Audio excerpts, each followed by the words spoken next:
بسم الله الرحمن الرحيم الحمد لله وقفا والصلاة والسلام على المصطفى سيدنا ومولانا محمد المجتبى وعلى آله وأصحابه أجمعين أما بعد فأعوذ بالله من الشيطان الرجيم بسم الله الرحمن الرحيم. Allah subhanahu wa ta'ala states in Quran al-Kareem, من كان يريد الحياة الدنيا وزينتها نوفي إليهم أعمالهم فيها وهم فيها لا يبخسون. صدق الله العلي العظيم وصدق رسوله النبي الأمين الكريم. إن الله وملائكته يصلون على النبي يا أيها الذين آمنوا صلوا عليه وسلموا تسليما. اللهم صل على سيدنا ومولانا محمد وعلى آل سيدنا ومولانا محمد وبارك وسلم وصل عليه. Allah subhanahu wa ta'ala states in Quran al-Kareem, the ayah which I have recited, whoever desires only this worldly life and its luxuries, we will pay them in full for their deeds in this life. We will pay them in full for their deeds in this life. Nothing will be left out. Nothing will be left out. Allah subhanahu wa ta'ala warns us that if you love this life, if you enjoy its luxuries, and if you are stuck in this life of luxuries and you are just chasing this life of luxuries, then no doubt you will be paid in full for this. You will be given what you have sowed. Whatever is in your good deeds, your bad deeds, you will be given that in full. Nothing will be left out. Every single thing will be accounted for. Where you require blessings, Allah subhanahu wa ta'ala will give you blessings for it.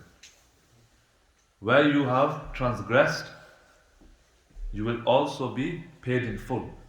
You will be paid in full. This is similar to when we have renovation work, for example, in our homes. When somebody comes and gives you a price, at the end of that, sometimes what happens, the person says, I had to do X, Y, and Z, which was not agreed in the initial price. You must now give me a little bit more. And if the person agrees that yes, he has done this job, he has done extra job here, he's doing an extra effort here, then the person will pay him extra. And this is very common, very, very common, especially when you're renovating. Sometimes you think you can just paint a wall. When it comes to painting the wall, there's damp behind it, so you have to put damp sealant, for example. So what happens is that the person who's done the work, the person who has renovated and provided you with those renovations, and you will pay them in full, or what you believe in your heart is due for that person. Likewise, if you believe he's cut corners, then you will pay him less. This is common with day rates. People come, they say, I charge an X amount a day, let's say £100 for example, to do 10 hours work a day, for example. If he comes 2 hours late, then it's common for the price to be reduced. Instead of giving the £100 which was agreed for 10 hours work, because he did 2 hours less, you'll give him £80 worth of work. Allah subhanahu wa ta'ala is telling us this here. He says, if you only desire the world, if you only chase the luxuries of the world, then that's fine. Allah subhanahu wa ta'ala will pay you in full. He'll give you it in full. Whatever your good deeds are, whatever your bad deeds are, whatever is due for you, Allah subhanahu wa ta'ala will give you. And the emphasis at the end, Allah subhanahu wa ta'ala states, nothing will be left out. Allah subhanahu wa ta'ala is all-knowing, all-seeing. He knows all of our actions. He sees all of our actions. Therefore, nothing will be left out. This is what happens when we chase the world. What happens? We can drive a fancy car, we can drive a sports car, for example. We can have the finest of clothing. We can have the finest of houses, build the largest of extensions. But if we don't do it in a halal manner, if we don't do it with tawakkul in Allah subhanahu wa ta'ala, then what happens? Then all of it is worthless. Everything is worthless. Why? Because the blessings are taken over. There are no blessings in that which we provide for, or we contribute towards, or we act in, where we have lied, where we have been deceitful, where we have simply chased the world of its luxuries.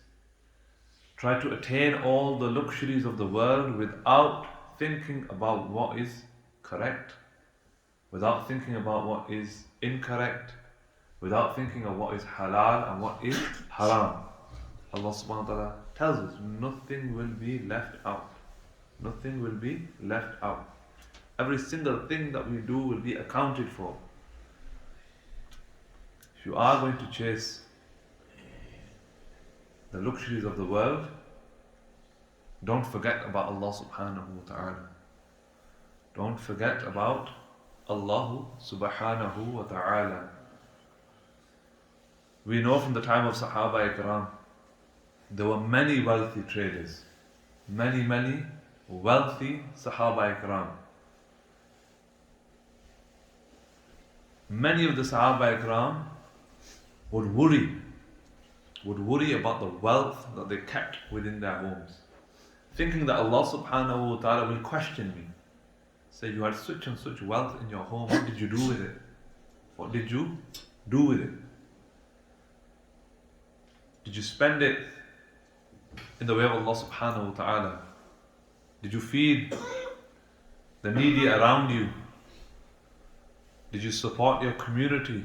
Did you give to the Masjid? Did you give to your family members? This is something which we do. We give zakat elsewhere, in another country. We give sadaqat elsewhere, in another country. Yet our own community, many of whom are in need, we neglect. The first responsibility that everybody has in regards to their wealth, in regards to themselves, are those people who are closest to you. So a father has responsibility over his children, making sure that he's learned, making sure that the child learns the Islamic etiquette, learns the necessary knowledge, the zaruriyat al-deen, in order for them to be a Muslim. For example, making sure that your child knows how to read namaz, making sure that your child is connected to a masjid, making sure that your child knows the shahada, the testification of faith. He knows about Rasulullah sallallahu alaihi wasallam. He knows how to read Salatul Janazah, so he can fulfill the right of his brother. All of these actions which are necessary for us. These are the rights that we have. After the family, our relatives. After our relatives, our local community. After our local community, then those further and further afield. But the first priority is ourselves, our families, and those who are closely connected to us. Those people who are surrounded by us. It's narrated by Ibn Umar radiallahu ta'ala anhu that the Prophet sallallahu ta'ala alayhi wasallam, during his farewell sermon at Mina, he said, أَتَدْرُونَ أَيُّ يَوْمٍ هَذَا? Do you know what day it is today? And the Sahaba Ikram responded, قَالَ اللَّهُ وَرَسُولُهُ أَعْلَمُ.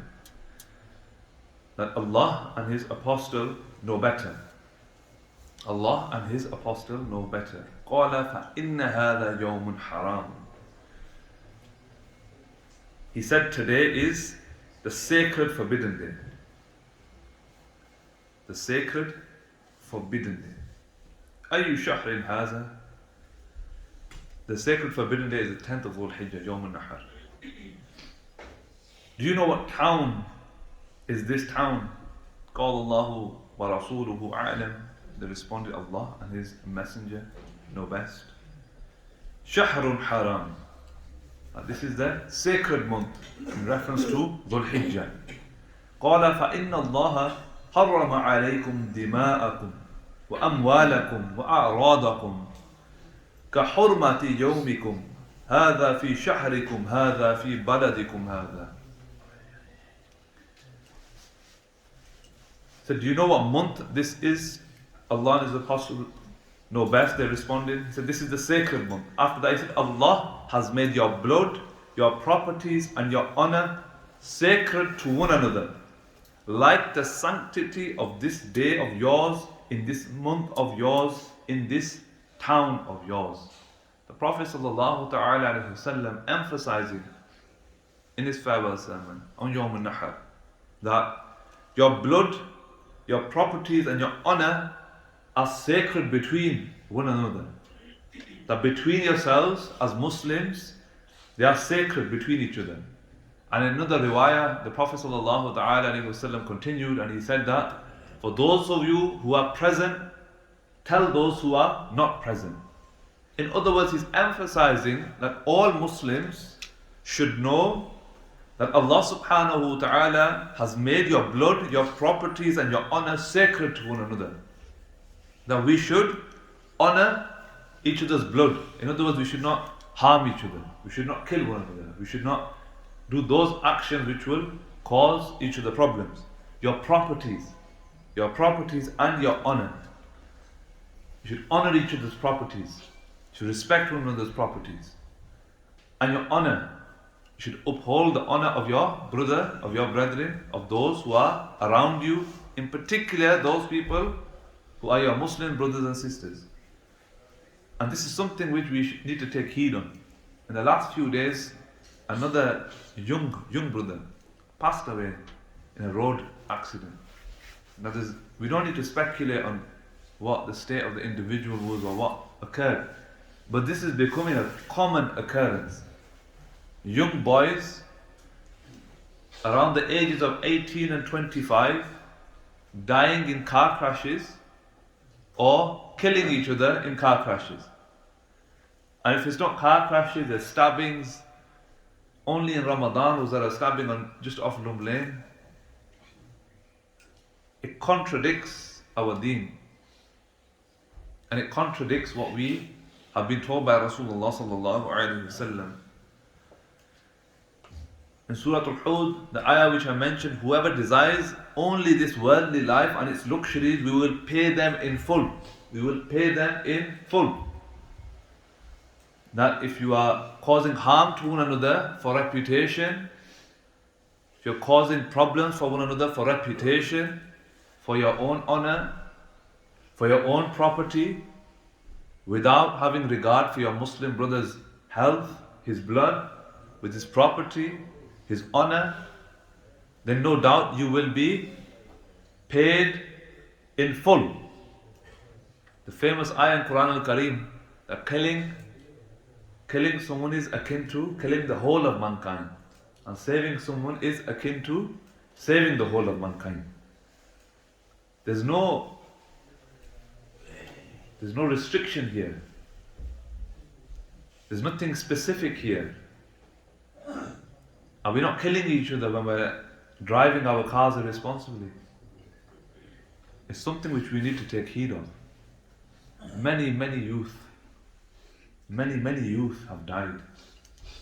Whether it's in street fights, whether it's in car crashes, whether it's in accidents.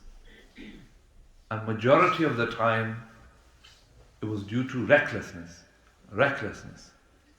Without having regard for your brother's property, their blood, and their honor. If we chase the world, if we chase its luxuries, then Allah subhanahu wa ta'ala will pay us in full. We will receive everything from Allah subhanahu wa ta'ala. Whatever we act upon in this life, whatever we chase in this life, Allah subhanahu wa ta'ala will pay us in full. This is what He says. We will pay them in full for their deeds in this life. Nothing will be left out. Nothing will be left out. Every single action that we act upon to harm our Muslim brother, they will be acted upon. And we see this. The Prophet ﷺ is telling us, look, Allah subhanahu wa ta'ala has made your blood, your properties and your honor sacred to one another. Are these three things not the issues that we have in our society? The blood, youth, Muslim youth driving irresponsibly, killing each other in accidents. Your properties, do we not have issues with our properties, whether it's you've parked outside my house, I can't look out my window now, or you've parked in front of my drive, you've blocked my driving, can you park your car elsewhere? It's petty arguments that lead to things which are greater. And then your honor has become a thing now that if you see somebody doing something inappropriate or incorrect, you quickly take a video and post it on social media, get the likes, get the views. Again, this is a problem. Our mindset has now gone far from our deen. The three things which Rasulullah sallallahu alaihi wasallam emphasized in his last sermon. In his last sermon, Allah has made your blood, your properties and your honor sacred to one another. Like the sanctity of this day of yours, in this month of yours, in this town of yours. The honor of a Muslim, the honor of a Muslim's property and their own honor, self-respect, liken the similarity. Rasulullah sallallahu alaihi wasallam places that on the same platform as the day of 10th of Dhul Hijjah, Yawm al-Nahr, or for those who do not go to Hajj, the day of Eid al-Adha. This month of your Dhul Hijjah, we know the blessings of Dhul Hijjah. He likens it to that. And this town of yours, Makkatul Mukarramah, the most sacred place for Muslims. This is the same platform that Rasulullah sallallahu alaihi wasallam places our blood, our properties and our honor. Al-Bara'a radiyallahu ta'ala anhu narrates that the Messenger of Allah sallallahu alayhi wasallam said, the passing of the world is less significant to Allah than the killing of a believer without a just cause. Killing of a believer without a just cause. Driving your car irresponsibly or a street fight is not a just cause. You don't need me to say that. But the youth must be reminded. The elders have a responsibility over their children. You have a responsibility to bring up your children in an Islamic manner, in an Islamic atmosphere. And this is something which is also re-emphasized in Riyadus Salihin, the Hanafi script. Abu Bakr radiallahu ta'ala anhu said, delivering the sermon during the farewell pilgrimage on the day of sacrifice at Mina, the Messenger of Allah sallallahu alayhi wasallam said, verily your blood, your property and your honor are as sacred and inviolable as the sanctity of this day of yours, in this month of yours and in this town of yours. Verily I have conveyed this message to you. Look at the way that Rasulullah sallallahu alayhi wasallam, I have done my job, I have presented you with this, I have given you the commandments of Allah subhanahu wa ta'ala, pass this knowledge on.